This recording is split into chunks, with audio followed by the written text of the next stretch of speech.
Berjumpa lagi di teori antropologi klasik.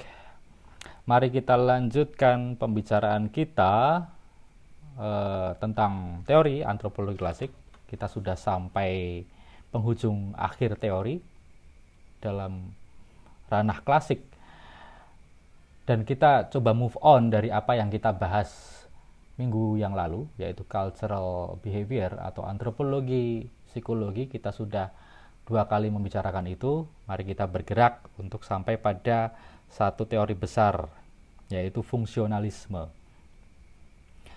Oke, fungsionalisme ini penting untuk kita kaji karena sampai hari ini juga masih banyak sekali yang menggunakan dan masih cukup populer juga, masih mudah untuk masih operasional dan mudah untuk menjelaskan beberapa fenomena yang ada di masyarakat.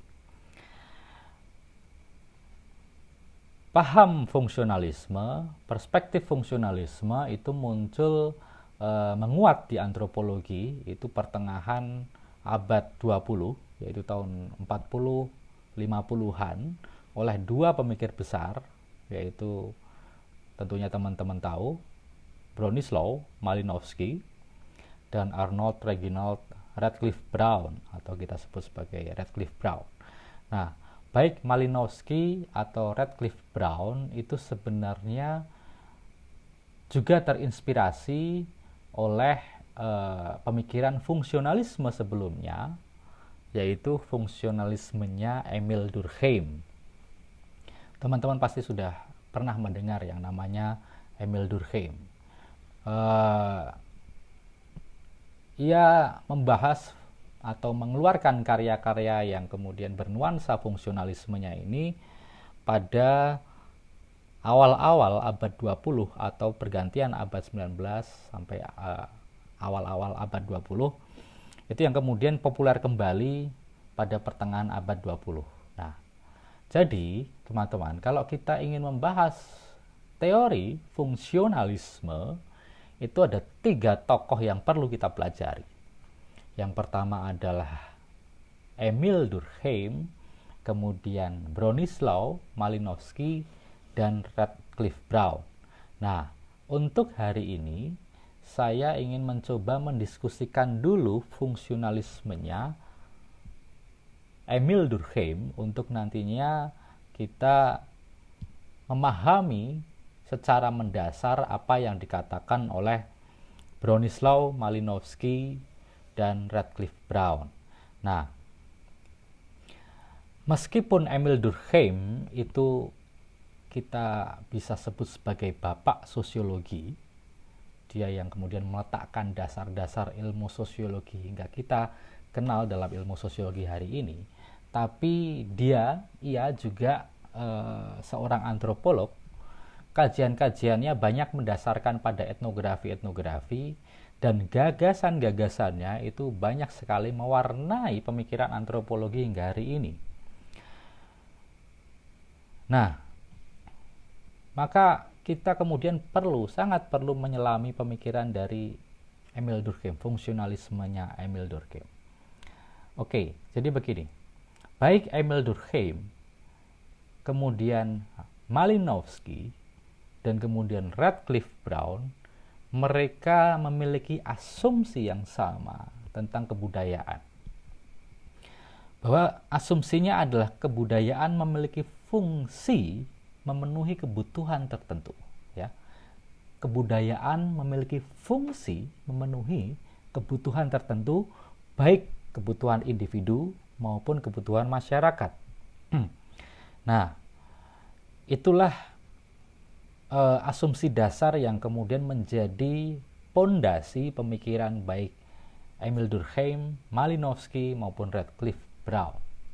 Oke, coba kita mulai membahas fungsionalismenya Emil Durkheim. Sebelum kita membahas lebih jauh, mari kita telisik dulu latar belakang kemunculan teori-teori fungsionalismenya ini.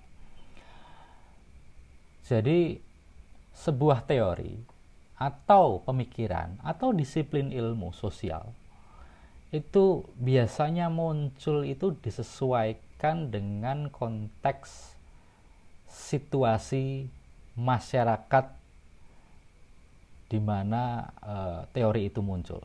Jadi biasanya teori itu muncul, disiplin ilmu sosial itu muncul merespon konteks sosial apa yang terjadi dalam masyarakat di mana ilmu sosial itu muncul. Misalnya gini, hari ini kita mendapati dunia ini sedang menghadapi pandemi corona yang kemudian mengubah banyak sekali bentuk-bentuk relasi sosial, tatanan masyarakat. Saya pikir setelah ini banyak sekali teori-teori baru muncul, paradigma-paradigma baru muncul, pemikiran, gagasan-gagasan sosial itu akan sangat banyak bermunculan. Begitu juga ketika kita kembali pada sejarah munculnya ilmu sosiologi atau ilmu sosial yang di dalamnya termasuk nantinya antropologi. Teman-teman, pemikiran-pemikiran sosial itu muncul kira-kira pergantian abad 18 ke 19. Jadi sekitar tahun 1750 sampai 1850. Nah, di sana kemudian banyak pemikir-pemikir sosial itu muncul. Kenapa? Nah, karena mereka merespon situasi sosial di Eropa yang saat itu terjadi. Ada apa? Ada kejadian apa? Teman-teman pasti tahu pada era-era tersebut, satu abad 18 sampai abad 19, itu terjadi dua peristiwa besar yang mengubah tatanan sosial hingga hari ini. Pertama adalah revolusi Perancis, kedua adalah revolusi industri. Nah, revolusi Perancis, ya teman-teman tahu, itu terjadi sekitar 1780 sampai 1790. Itu merupakan peristiwa yang intinya adalah gerakan untuk menumbangkan sistem feodalisme yang sebelumnya ada, atau sistem kerajaan atau sistem monarki. Perancis waktu itu adalah seperti halnya era-era Nusantara pada saat kerajaan dipimpin oleh sistem monarki, kerajaan dan dipimpin oleh raja, sistem feodal masih sangat kuat. Nah, saat itu kemudian muncul gerakan sipil, gerakan masyarakat yang ingin menumbangkan itu karena merasa bahwa sistem-sistem feodal, monarki, aristokrasi itu menindas, kemudian mengeksploitasi rakyat, ada ketidakadilan masyarakat di sana, dan muncul pemikiran-pemikiran baru untuk mengubah tatanan sosial itu. Slogan dari revolusi Perancis kita tahu, yaitu liberté, égalité, dan fraternité, atau kebebasan, persamaan, dan persaudaraan. Dari gerakan untuk mendorong revolusi Perancis itu, masyarakat sipil untuk menumbangkan tatanan feodalisme itu, kemudian hari ini kita tahu, kita mengenal yang namanya negara republik atau negara bangsa yang itu didirikan oleh kesepakatan antar rakyat, bukan karena ada kekuatan kerajaan. Kita mengenal republik. Setelah revolusi Perancis kita mengenal yang namanya demokrasi, emansipasi, hak asasi manusia, dan juga modernitas. Itu kemudian kalau bisa kita tahu secara sosial politik itu lahir sejak revolusi Perancis.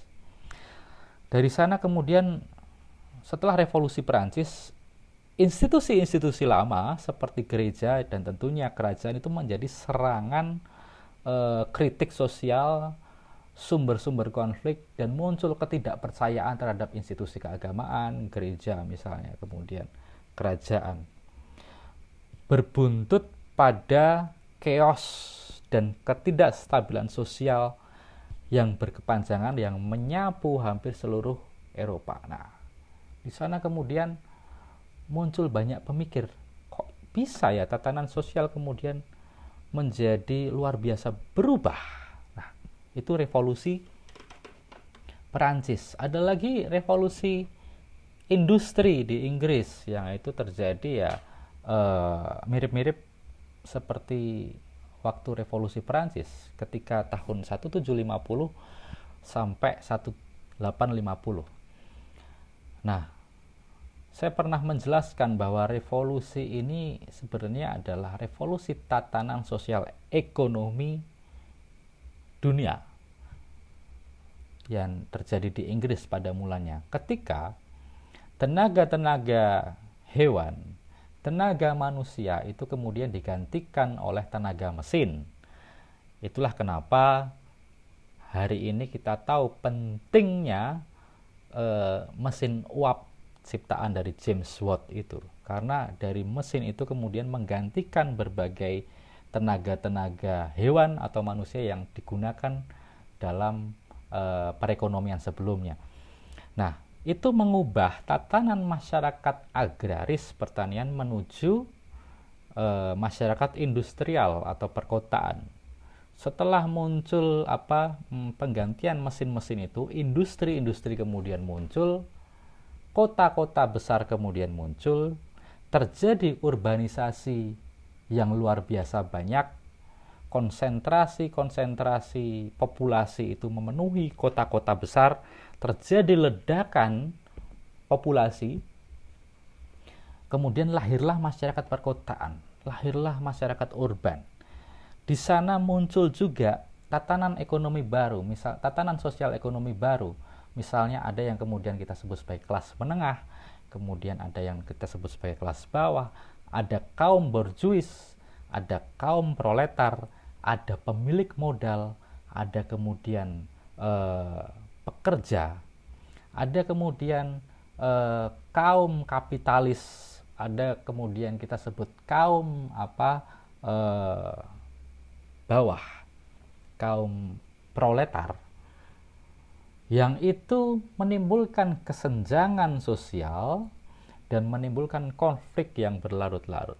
Sama seperti halnya efek implikasi sosial yang disebabkan oleh revolusi industri, revolusi Perancis juga menghasilkan, yang dihasilkan revolusi industri sama seperti revolusi Perancis. Revolusi industri juga menghasilkan situasi chaos, artinya situasi yang tidak stabil dalam masyarakat. Situasi-situasi ketidakstabilan, ketidakharmonisan itu memunculkan banyak pemikir-pemikir sosial kelas kakap. Banyak filsuf-filsuf yang kemudian mengkaji situasi itu, yang kemudian pemikirannya awet hingga hari ini.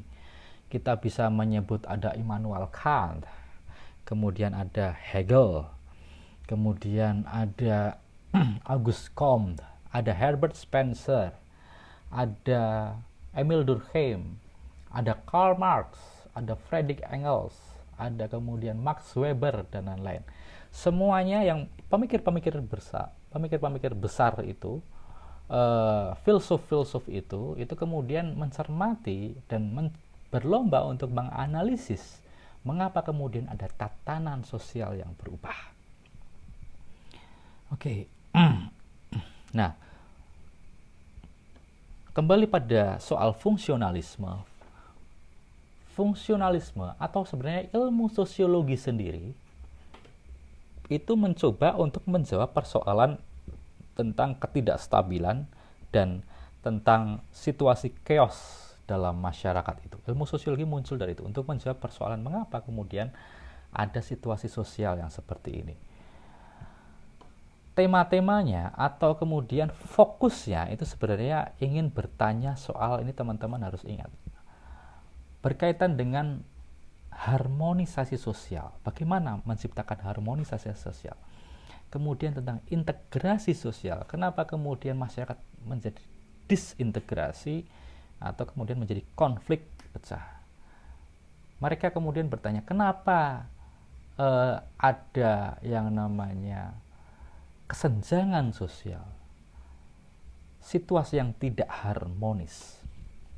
Nah, ilmu-ilmu sosial, terutama sosiologi ya, itu muncul di Eropa untuk menjawab persoalan eh, masalah sosial itu, masalah masyarakat. Masyarakat dianggap sedang sakit, masyarakat dianggap sedang bermasalah, hingga kemudian para pemikir-pemikir itu mencoba untuk merumuskan eh, formulasi-formulasi pemikirannya itu. Nah, dalam proses ini, Emil Durkheim itu sebenarnya adalah perpanjangan dari pemikiran yang mencoba untuk menggambarkan situasi yang sedang chaos itu, dan bercita-cita untuk menggambarkan bercita-cita untuk menggapai tentang harmonisasi sosial. Nah, dari siapa saja atau kepanjangan pemikiran siapa saja, kalau kita bisa urutkan, Emil Durkheim itu adalah pewaris dari pemikiran Auguste Comte, bapak sosiologi, dan Herbert Spencer yang pernah kita bahas dalam teori evolusi. Nah, Auguste Comte ini berbicara apa? Auguste Comte itu adalah kita banyak orang menyebut sebagai bapak ilmu sosial awal pertama kali, karena dia yang kemudian melihat bahwa ilmu sosial ini itu adalah ilmu untuk mencapai integrasi sosial, atau ilmu yang kita buat untuk bisa menganalisis kenapa terjadi chaos, kenapa terjadi situasi yang tidak harmonis di masyarakat, dan bagaimana caranya untuk menyelesaikan itu. Nah, Auguste Comte yang itu hidup pada awal-awal abad 19, 1930-an dan seterusnya, masih sangat terpengaruhi pemikiran positivistik atau pemikiran ilmu sosial. Ya, karena jauh sebelum itu ilmu atau sains yang kemudian dianggap mapan itu adalah ilmu alam atau sains, atau kemudian gaya berpikirnya kita bisa sebut sebagai gaya berpikir positivistik. Nah, bahwa kemudian Auguste Comte melihat masyarakat itu seperti halnya ilmuwan sains melihat organisme. Auguste Comte melihat tatanan masyarakat itu sebagai organisme sosial, masyarakat sebagai social biology atau organisme. Kalau kita mengetahui tentang tubuh biologis atau organisme biologis itu tersusun dari bagian apa saja. Itu ada 3 bagian. Kalau teman-teman belajar biologi, itu selalu pada tingkat dasar selalu diajarkan tentang 3 bagian yang menyusun tubuh. Pertama adalah unsur, itu adalah sel, kemudian jaringan, kemudian organ. Jaringan itu bisa semacam otot, darah juga bisa, syaraf, kelenjar. Organ itu ya bagian-bagian yang penting dalam tubuh seperti jantung, paru-paru, limpa, ginjal, macam-macam. Nah, tubuh sosial itu tubuh biologi itu bisa berfungsi ketika baik unsur selnya, jaringan, kemudian organ itu berfungsi dengan baik. Nah, Auguste Comte ini melihatnya seperti itu juga. Masyarakat itu seperti halnya tubuh biologi, atau kemudian disebut sebagai social body, tubuh sosial. Yang disebut unsur itu ada keluarga. Kalau di tubuh biologi itu ada sel, di sini ada keluarga. Kemudian jaringan dalam tubuh biologi itu Auguste Comte menyamakannya dengan struktur sosial atau stratifikasi sosial. Perbedaan-perbedaan yang kemudian hubungannya saling tergantung. Misalnya struktur perdagangan, jaringan ekonomi, jaringan bisnis, jaringan kebutuhan pokok. Nah, itu adalah jaringan atau struktur dalam tubuh sosial. Nah, kemudian organ dalam masyarakat itu apa? Organnya itu ada wilayah-wilayah yang kemudian memenuhi kebutuhan tertentu untuk agar masyarakat ini bisa berjalan. Ada wilayah pertanian yang memasok makanan, ada kemudian wilayah perkotaan yang kemudian memasok barang-barang dagangan, barang-barang kebutuhan, macam-macam. Nah, sama seperti tubuh biologi, bagi Auguste Comte, tubuh sosial atau masyarakat itu bisa berjalan dengan baik, bisa hidup dengan baik, harmonis ketika masing-masing bagian itu bisa bekerja sama dengan baik antara masing-masing keluarga, kemudian struktur sosial dan wilayah-wilayah sosial pemenuh kebutuhan itu bisa bekerja sama dengan baik. Itulah yang kemudian membuat masyarakat harmonis. Nah, ini adalah pemikiran pertama untuk menjelaskan masyarakat yang nantinya akan dikutip oleh atau akan digunakan oleh Emil Durkheim. Yang kedua adalah Herbert Spencer. Tidak berbeda jauh dengan Auguste Comte, Herbert Spencer juga melihat masyarakat itu adalah organisme, tapi organismenya dilihat secara berbeda oleh Herbert Spencer. Oke, meskipun kita tahu bahwa Herbert Spencer itu juga berbicara soal evolusi dalam antropologi, dalam ilmu sosiologi, dia berbicara soal masyarakat, soal organisme sosial. Itu dua pemikiran besar dari Herbert Spencer. Nah, Herbert Spencer melihat bahwa masyarakat adalah organisme macam apa? Yaitu sistem yang utuh, di mana organ-organ masing-masing ini memiliki fungsi sendiri, dan ini yang paling penting, tergantung satu sama lain. Jadi baik kemudian otak itu tergantung terhadap jantung itu sangat tergantung pada aliran darah itu sangat tergantung dari oksigen. Begitu juga dengan organ-organ sosial itu saling tergantung dengan yang lain. Misalnya pendidikan, ada kesehatan, ada kemudian pemerintahan, ada kemudian perdagangan. Dalam sebuah masyarakat itu saling tergantung satu sama lain. Nah, individu di sini bagi Herbert Spencer itu tidak bisa kemudian hidup sendiri. Kita kan sering mendengar bahwa manusia adalah makhluk sosial. Kenapa makhluk sosial? Dia tidak bisa hidup sendiri. Nah, penjelasannya itu sebenarnya berangkat dari penjelasan Herbert Spencer yang mengatakan ketika individu dipisahkan dari masyarakatnya, dia tidak bisa memenuhi kebutuhan dasarnya. Karena berbeda dengan hewan misalnya, kebutuhan individu yang paling mendasar itu dipenuhi dari adanya masyarakat. Bukannya kemudian kita merasa terasing, saya perlu bermain karena saya makhluk sosial. Bukan seperti itu yang dimaksud. Bahwa kebutuhan saya sebagai individu itu baru terpenuhi ketika saya itu memiliki status tertentu, memiliki peran tertentu dalam masyarakat. Saya menjalankan pekerjaan tertentu dan saya memiliki hak tertentu agar kemudian saya bisa menjalankan hidup. Nah, itulah pentingnya masyarakat bagi Herbert Spencer, yaitu adalah sistem sosial yang utuh seperti halnya organ-organ dalam tubuh itu yang kemudian berfungsi untuk memenuhi kebutuhan yang kemudian Herbert Spencer menyebutnya sebagai kebutuhan sosial atau social needs. Itu adalah pemikiran yang kemudian menjadi pondasi dari fungsionalismenya Emil Durkheim. Mari kita lanjutkan. Nah, Emil Durkheim ini sebenarnya dalam fungsionalismenya mempertajam,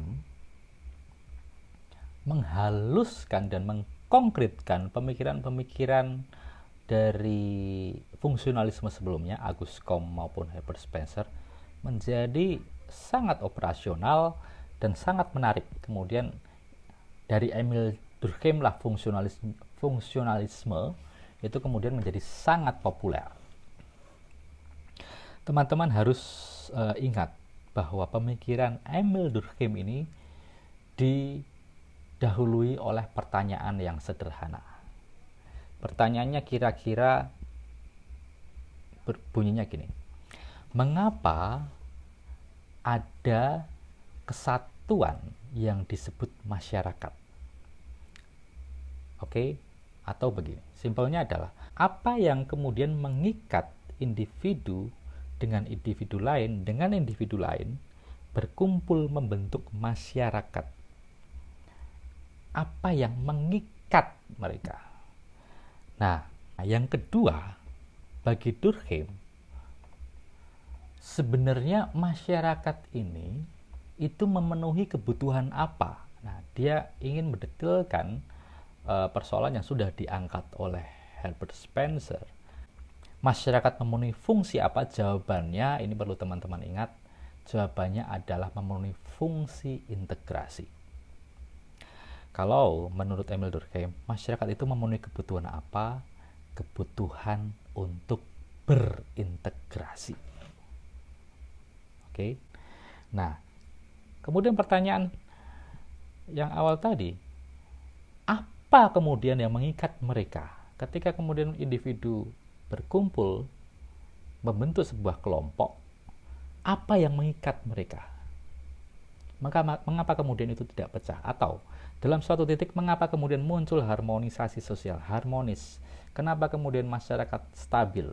Apa yang mengikat satu individu yang lain itu kemudian tidak berantem satu sama lain? Nah, jawabannya adalah solidarity. Jadi yang mengikat mereka bagi Emil Durkheim, mengikat individu satu dengan individu yang lain dalam masyarakat itu adalah solidaritas. Solidaritas atau sentimen kelompok.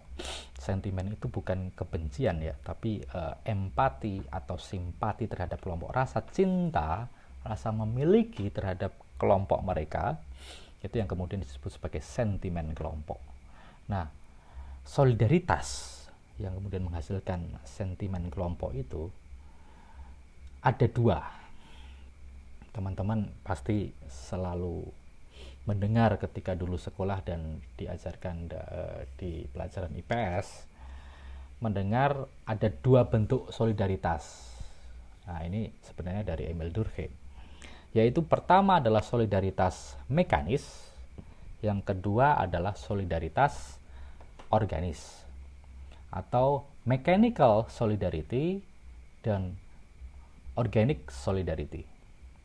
Nah, solidaritas mekanis itu dari pemikiran Durkheim untuk menggambarkan masyarakat yang sederhana atau pedesaan atau masyarakat-masyarakat yang belum kompleks. Nah, solidaritas organis itu untuk menggambarkan masyarakat perkotaan yang sudah kompleks dan lain-lain. Emil Durkheim melihat ada yang berbeda tentang apa yang kemudian menyatukan, membuat masyarakat itu terintegrasi, harmonis, itu berbeda antara masyarakat pedesaan dan masyarakat perkotaan. Coba kita bahas tentang solidaritas mekanis dulu, yaitu tentang solidaritas atau integrasi yang kemudian terbangun di masyarakat-masyarakat yang dalam tanda kutip primitif, sederhana atau pedesaan atau yang belum kompleks. Nah, dalam masyarakat yang sederhana, hubungan sosial itu lebih menekankan kepentingan bersama atau kepentingan kolektif. Kenapa? Kenapa kemudian masyarakat pedesaan katakanlah lebih menekankan kepentingan bersama daripada individu? Itu karena dasarnya masyarakat pedesaan itu dimunculkan atau muncul dari kesamaan. Jadi masyarakat yang sederhana, baik itu desa maupun suku, masyarakat tribal dan lain-lain, itu muncul itu karena ada kesamaan. Kesamaan apa teman-teman? Pertama adalah kesamaan identitas. Kesamaan identitas itu seperti halnya kesamaan asal-usul, kesamaan leluhur, kesamaan keturunan, kesamaan mitos, kesamaan bahasa, kesamaan daerah. Kesamaan-kesamaan identitas inilah yang mengikat satu orang dengan orang yang lain pada masyarakat sederhana.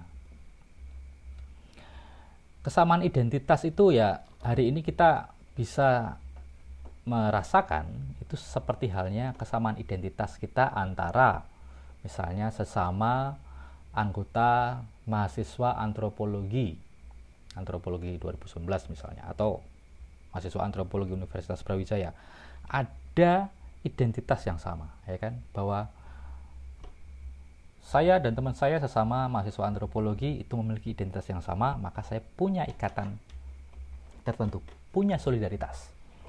Atau yang dimaksud solidaritas tersebut seperti halnya sesama umat agama tertentu. Kita memiliki rasa persaudaraan, solidaritas sesama umat agama tertentu. Atau kemudian sesama fans klub sepak bola tertentu, sesama fans dari idola tertentu. Nah, ada solidaritas yang mengikat antara anggota-anggota di dalam kelompok-kelompok yang sederhana ini, itu karena ada identitas yang sama. Oke.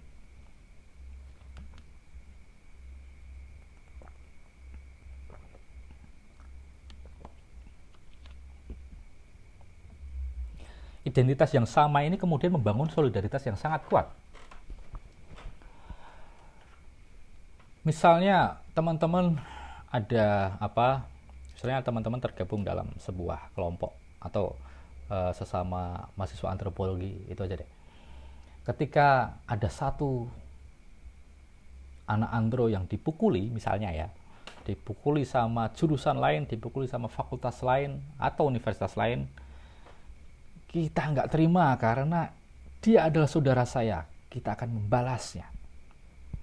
Karena kita solidaritas sesama mahasiswa antropologi katakanlah. Atau yang sering saya dengar, kita satu antropologi misalnya.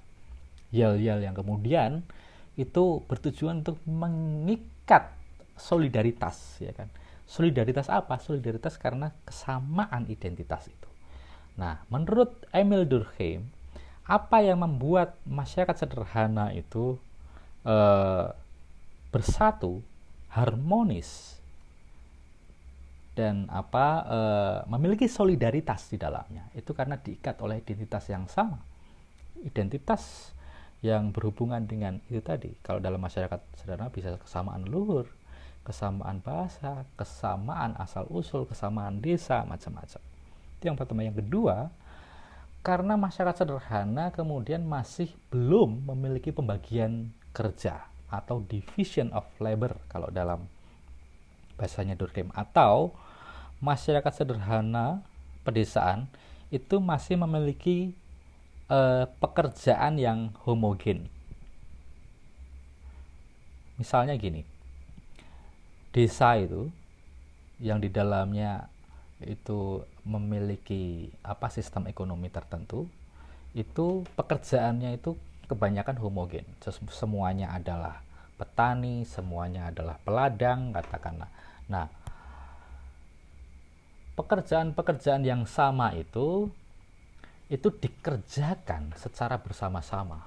Ketika saya petani, maka saya akan menggunakan cara-cara royong, sambatan untuk bekerja menyelesaikan urusan-urusan pertanian desa. Artinya kebutuhan makan, kebutuhan ekonomi itu dicukupi secara bersama-sama. Nah, itu juga kemudian mengikatkan solidaritas karena ada kesamaan ekonomi itu tadi. Nah, itulah juga kenapa Emil Durkheim menyebutnya sebagai solidaritas mekanis, seperti mesin motor, mobil. Di dalamnya itu kan ada onderdil itu kita bayangkan sebagai individu-individu atau kelompok-kelompok masyarakat di dalamnya. Ketika dalam pertanian, satu individu atau beberapa kelompok itu tidak bisa bekerja karena pekerjaannya sama, itu bisa digantikan oleh orang lain tanpa membuat masyarakat itu kemudian mengalami masalah atau chaos atau terjadi kemacetan sosial. Nah, seperti halnya motor, kalau ada satu onderdil, entah busi, entah laker, entah mesin di dalamnya mengalami masalah, tinggal digantikan saja oleh onderdil yang baru, dan kemudian motor bisa berjalan dengan baik lagi. Nah, seperti halnya itu yang kemudian disebut masyarakat seperti itu, masyarakat sederhana, yang kemudian membuat Emil Durkheim menyebutnya sebagai solidaritas mekanis. Ini berbeda yang kemudian kita sebut sebagai solidaritas organis kalau menurut Emil Durkheim. Solidaritas organis itu lebih pada masyarakat perkotaan, masyarakat modern, masyarakat yang sudah kompleks. Dalam masyarakat perkotaan yang sudah kompleks, isinya itu pekerjaan-pekerjaan yang sangat berbeda, heterogen. Relasi antar individu itu bukan lagi relasi kesamaan identitas. Identitasnya pun sudah sangat banyak sekali. Setiap individu mungkin punya identitas yang beragam. Nah, jumlah populasinya juga besar. Tidak seperti halnya pedesaan-pedesaan atau masyarakat-masyarakat tribal yang populasinya masih kecil. Dalam masyarakat perkotaan, karena populasinya itu sangat besar, sangat mungkin itu satu individu itu tidak mengenal individu yang lain. Tapi, teman-teman, mereka masih diikat ternyata oleh solidaritas. Menurut Emil Durkheim, masyarakat yang kemudian isinya berbeda-beda, identitasnya berbeda-beda, ternyata masih punya solidaritas. Solidaritas apa? Nah, solidaritas yang kemudian berdasarkan perbedaan. Kalau kita tahu bahwa di masyarakat pedesaan adalah solidaritasnya berdasarkan kesamaan identitas dan pekerjaan, kalau di masyarakat perkotaan itu adalah solidaritas berdasarkan perbedaan. Perbedaan apa? Perbedaan pekerjaan, perbedaan spesialisasi kerja. Karena dari perbedaan spesialisasi kerja ini, kebutuhan individu di masyarakat perkotaan bisa terpenuhi satu sama lain. Saya contohkan, di masyarakat ini ada yang bekerja atau spesialisasinya sebagai penjual makanan, ada yang pembuat baju, ada yang kemudian menjadi dokter, ada yang kemudian menjadi tukang, ada yang kemudian menjadi dosen, ada yang kemudian menjadi mahasiswa, ada yang menjadi sopir, ada yang menjadi pemerintah, macam-macam. Nah, kalau semuanya itu menjadi penjual makanan atau semuanya menjadi dokter, bagaimana sih dokter itu bisa makan? Bagaimana dokter itu bisa kemudian membeli baju? Bagaimana dokter itu bisa kemudian membenahi rumahnya yang sedang bocor karena tidak ada tukang? Justru karena ada perbedaan-perbedaan pekerjaan itu masyarakat perkotaan diikat oleh solidaritas. Solidaritas berdasarkan kepentingan. Ada yang kemudian menjadi tukang, maka saya memiliki solidaritas terhadapmu karena saya butuh tenagamu, butuh spesialisasimu. Bayangkan kita belajar di kampus itu, kalau tidak ada tenaga pendidik, bapak ibu karyawan, itu kan sangat kacau. Kita butuh mereka. Meskipun pekerjaan berbeda, kita butuh OB. Bagaimana ketika kemudian suasana kampus sangat kotor dan tidak kondusif? Kita butuh satpam, macam-macam. Nah, dalam situasi perkotaan, kebutuhan individu yang kemudian menghasilkan solidaritas itu justru diikat oleh perbedaan pekerjaan satu sama lain. Nah, bayangkan ketika salah satu organ atau salah satu kelompok pekerjaan itu berhenti bekerja. Hari ini kita tahu bahwa tenaga kesehatan, tenaga medis, dokter itu perannya sangat penting di masa wabah penyakit corona ini. Ketika katakanlah ada gerakan mogok massal, dokter kah, kemudian perawat dan lain-lain karena ada hal-hal yang dirasa kemudian tidak adil bagi mereka, situasi sosial kemudian lumpuh, chaos, kacau. Dulu juga pernah ada demonstrasi pengemudi online di Jakarta. Satu hari kemudian pengemudi online di seluruh Jakarta kemudian berhenti bekerja. Yang terjadi apa? Kelumpuhan sosial, kemacetan sosial. Begitu juga ketika ada salah satu sisi organ dalam masyarakat itu berhenti, dalam masyarakat perkotaan kemudian lumpuh. Itulah kenapa kemudian disebut Emil Durkheim sebagai solidaritas organik.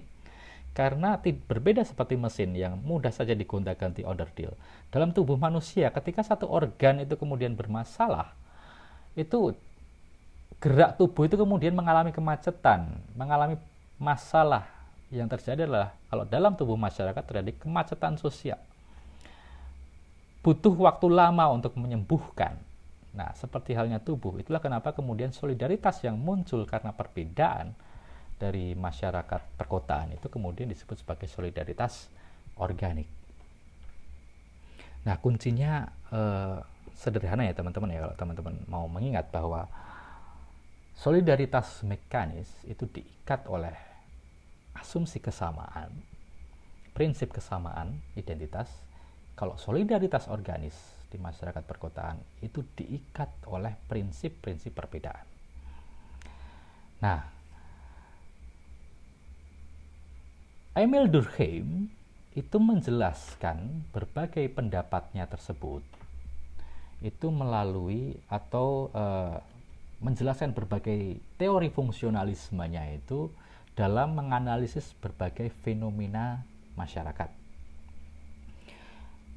Salah satunya misalnya agama yang sering dibahas oleh Emil Durkheim dalam bukunya Elementary Forms of Religious Life, atau bentuk-bentuk agama paling dasar itu apa. Nah, Emil Durkheim dalam menjelaskan itu merujuk pada karyanya Robertson Smith, antropolog juga yang meneliti masyarakat Arab kuno yang di dalamnya itu berisi klan-klan atau suku-suku yang kecil kayak gitu ya. Nah, bahwa klan yang dibahas Robertson Smith itu setiap klan itu memiliki identitas masing-masing yang kemudian menyatukan sentimen masyarakat anggota klan itu. Tapi yang diteliti Emil Durkheim itu adalah sarana media yang digunakan untuk menyatukan anggota klan itu yang nantinya berhubungan dengan agama. Apa media yang digunakan? Yang kemudian dalam antropologi itu sangat dikenal konsepnya sebagai totem atau totemisme. Apa itu totem? Totemisme.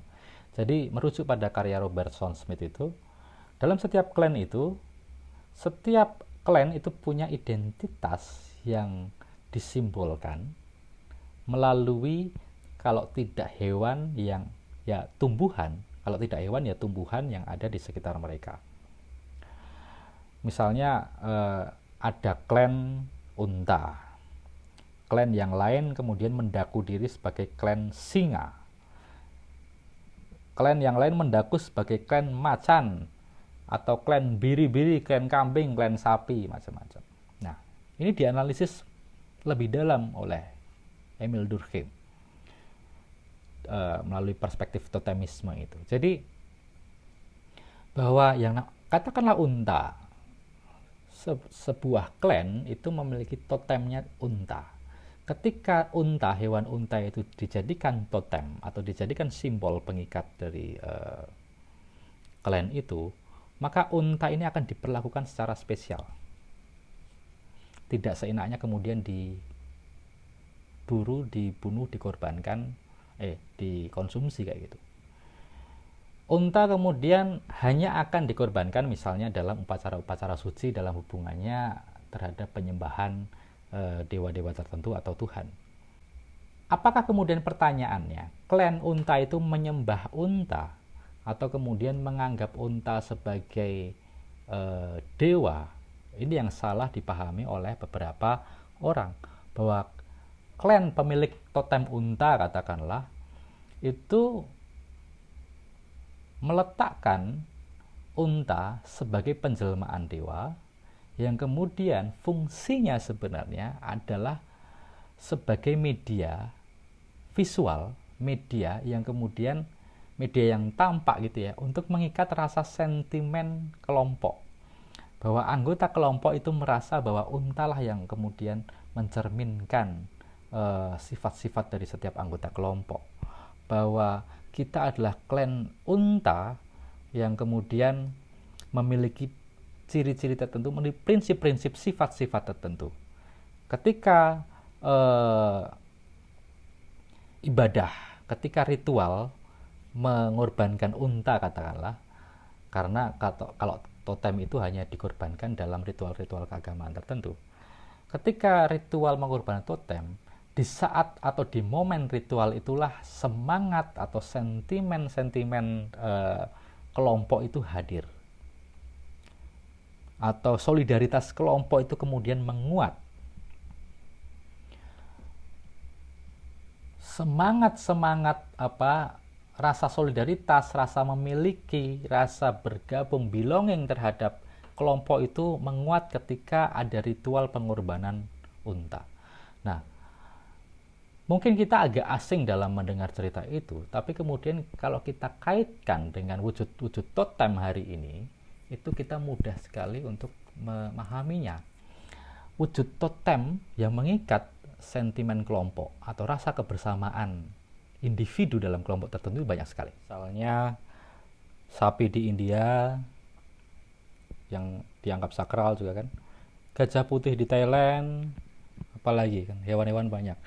Atau American Bald Eagle, elang di Amerika yang menjadi simbol negaranya, atau Garuda seperti halnya simbol negara kita. Itu dalam perspektif antropologi itu adalah totem, sesuatu simbol yang biasanya berasal dari hewan maupun tumbuhan yang kemudian mengikat rasa kelompok, rasa kebersamaan kelompok, mengikat rasa kepemilikan, solidaritas dari setiap anggota kelompok itu, bukan kemudian sebagai hewan sesembahan. Apakah kemudian kita ketika menggunakan lambang Garuda di dada kita sedang menyembah Garuda, hewan itu kan tidak. Jadi ada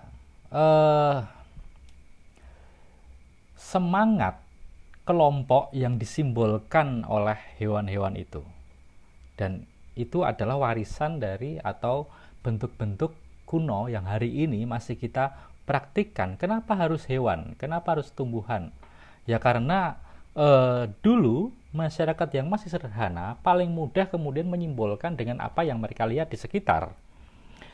Jika tidak hewan, tumbuhan, atau kemudian lanskap-lanskap alam, gunung, pohon, laut, dan lain-lain. Tumbuhan itu banyak sekali. Kalau kita melihat logo-logo universitas hari ini, itu kebanyakan adalah bunga, yang kemudian itu menjadi identitas atau pengikat rasa sentimen kelompok setiap anggota universitas itu. Ya mungkin Brawijaya itu juga berbeda ya, totemnya adalah patung Brawijaya, tapi itu juga adalah totem, bahwa simbol Brawijaya kemudian mengikat rasa komunitas kita. Ada bunga Celtic yang menjadi bunga yang mengikat rasa kelompok dari orang-orang Celtic Skotlandia. Atau kalau kita melihat klub-klub sepak bola di luar negeri, itu kalau enggak bunga yaitu hewan. Di Indonesia klub sepak bola itu menggunakan padi, atau kemudian menggunakan logonya menggunakan bunga, menggunakan tumbuhan yang sering dijumpai di wilayah. Malang totemnya adalah singoedan, yang itu di sisi lain juga merepresentasikan keanggotaan, semangat keanggotaan dari entah supporter Arema atau orang Malang secara keseluruhan. Betapa banyak kita menemukan gambar-gambar singa itu bertebaran di kota Malang, atau macan Kemayoran itu kalau kita mau mengingat Persija Jakarta, atau banteng PDIP misalnya. Nah, itu adalah simbol-simbol yang kita sebut sebagai totem hari ini. Bukan kemudian kita menyembah hewan, tumbuhan, atau simbol-simbol itu, tetapi itu adalah simbol untuk mengikat rasa kelompok kita, rasa kepemilikan kita terhadap kelompok kita, yang kemudian juga memunculkan solidaritas terhadap sesama anggota kelompok. Nah, totemisme itu kemudian disebut Durkheim sebagai bentuk agama yang paling mendasar. Bagi Durkheim, sifat keagamaan yang paling mendasar itu memiliki dua hal. Pertama adalah simbol atau totem bersama itu. Simbol setiap agama masih kita temukan hari ini. Kalau di Islam mungkin kalau nggak Ka'bah ya itu bulan bintang. Kalau di Nasrani itu adalah salib katakanlah. Kalau di Yahudi ada bintang David. Kalau di Hindu ada swastika, logo swastika. Kalau di Buddha ada roda cakra dan lain-lain dan sebagainya. Nah, pertama itu, setiap agama selalu punya totem.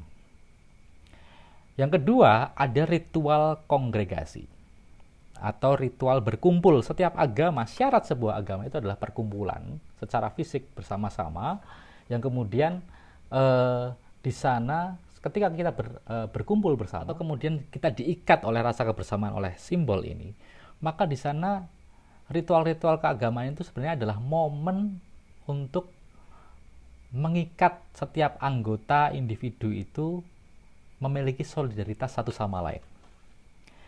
Jadi menurut Durkheim, gunanya agama melalui medium ritual kongregasi bersama dan totem itu sebenarnya adalah sarana untuk meningkatkan integrasi, harmonisasi dalam masyarakat, menguatkan kerukunan. Masyarakat kemudian disatukan kembali dalam ritual keagamaan itu, dikuatkan solidaritasnya, dikuatkan kerukunannya. Ketika solidaritas itu kemudian menguat melalui ritual dan totem itu, fungsi masyarakat itu kemudian bisa berjalan. Ketika fungsi masyarakat bisa berjalan dengan baik, harmonis, tidak chaos, stabil, maka kebutuhan-kebutuhan individu kemudian akan terpenuhi. Nah, kalau kita hari ini mendengar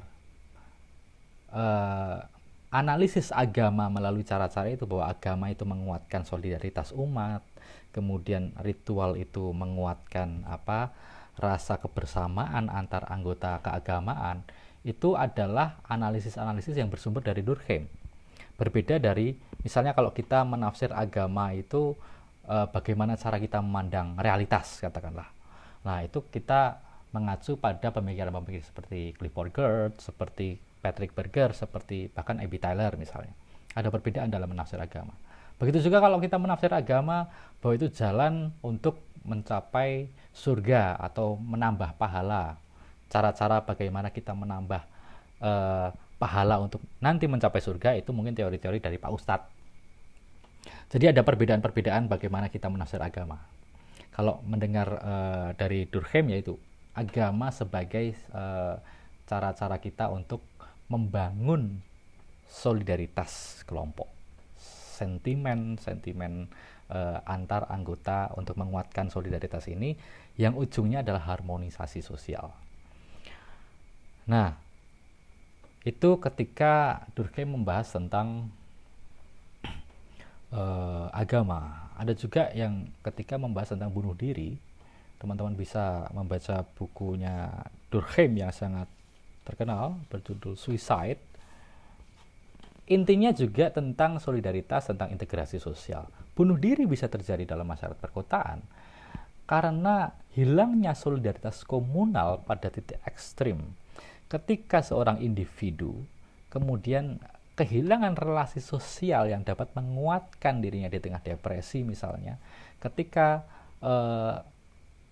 situasi sosial itu kemudian mengalienasi individu atau kemudian menyingkirkan individu, hingga seorang individu mengalami tidak ada ikatan sosial lagi, disitulah bunuh diri bisa terjadi.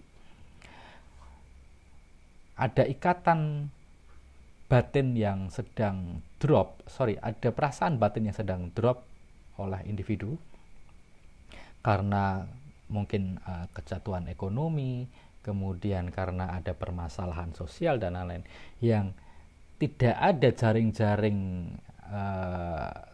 sosial, tidak ada yang kemudian orang-orang yang kemudian mencoba menariknya dalam relasi sosial tertentu, itu yang membuat situasi anomi kalau dalam bahasa Durkheim, yang memunculkan atau yang bisa memungkinkan bunuh diri itu terjadi. Nah, kalau menurut kacamata Durkheim, bunuh diri itu terjadi karena ada masalah dalam masyarakat sehingga kemudian membiarkan seorang individu itu bisa bunuh diri.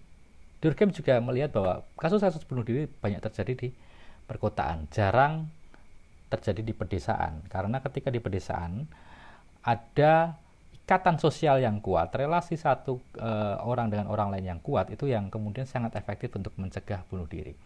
Ini adalah salah satu pendapat untuk menafsir itu. Tentunya banyak perdebatan, tapi toh kita sudah mendapat satu perspektif untuk menjelaskan itu. Nah, oke. Pada intinya adalah, teman-teman, fungsionalisme Durkheim itu menyatakan beberapa hal kalau saya review ya.